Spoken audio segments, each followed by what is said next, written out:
Well, if you're hearing more people coughing or feeling under the weather yourself, it might not be a summer cold. COVID-19 is making another comeback. Weekly COVID-19 hospitalizations are up by more than 10% across the country. It's the largest percent increase since last December. That's according to data collected by the Centers for Disease Control and Prevention.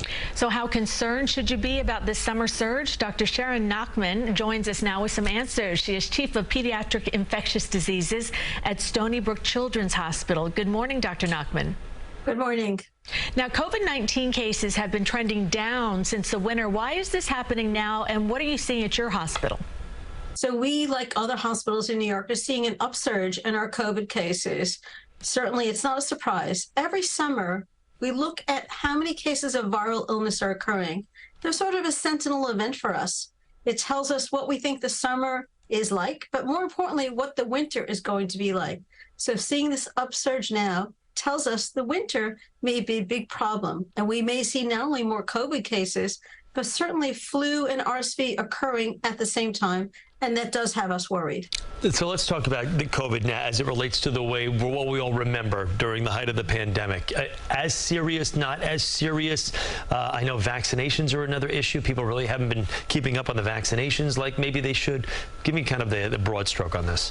Big picture is for those patients that are at high risk for respiratory illnesses, those who are older, some who have underlying medical issues like asthma or they're on chemotherapy, this COVID surge in the winter can be a problem.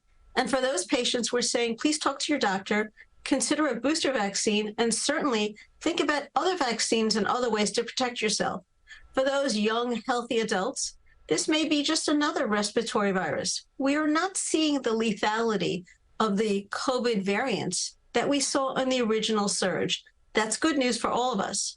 But for those at high risk, it's still going to be a problem.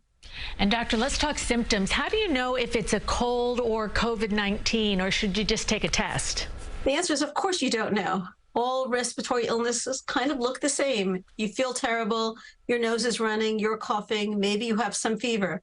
Symptoms alone just don't tell you what virus, except, gosh, we know you're sick. So if you're sick, yes, it's a great idea to take a test. But more importantly, is it reasonable for you to stay home and work from home, or not go to that party, or perhaps not visit those elderly relatives? We really want to keep your infection to yourself, not spread it around to everyone else. And just, before we let you go, kind of a twofold question here. I know most people have stopped wearing masks. It's kind of infrequent that you see the mask right now.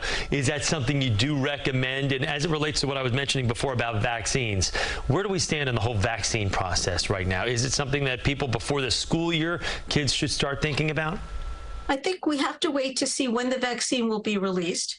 We know that people are working on getting a vaccine that will be effective for the most recent variants. It's hard to stay ahead of this virus because it changes so quickly, particularly in all of our populations that are living close to each other, traveling on the subways, etc.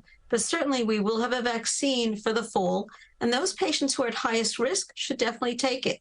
With regard to mask wearing, I tell families that if you're sick and you must go into work, or your child is having some respiratory illness, no fever, and they are going to school, maybe that's the time for a spot check and wearing a mask for just those few days until you're better. Certainly that big idea of mask wearing for everybody at all times isn't going to happen again. Yeah. All right, Dr. Sharon Nachman, Chief of Pediatric Infectious Diseases at Stony Brook Children's Hospital, thank you for being with us. For more COVID-19 resource information, go to our website, cbsnewyork.com.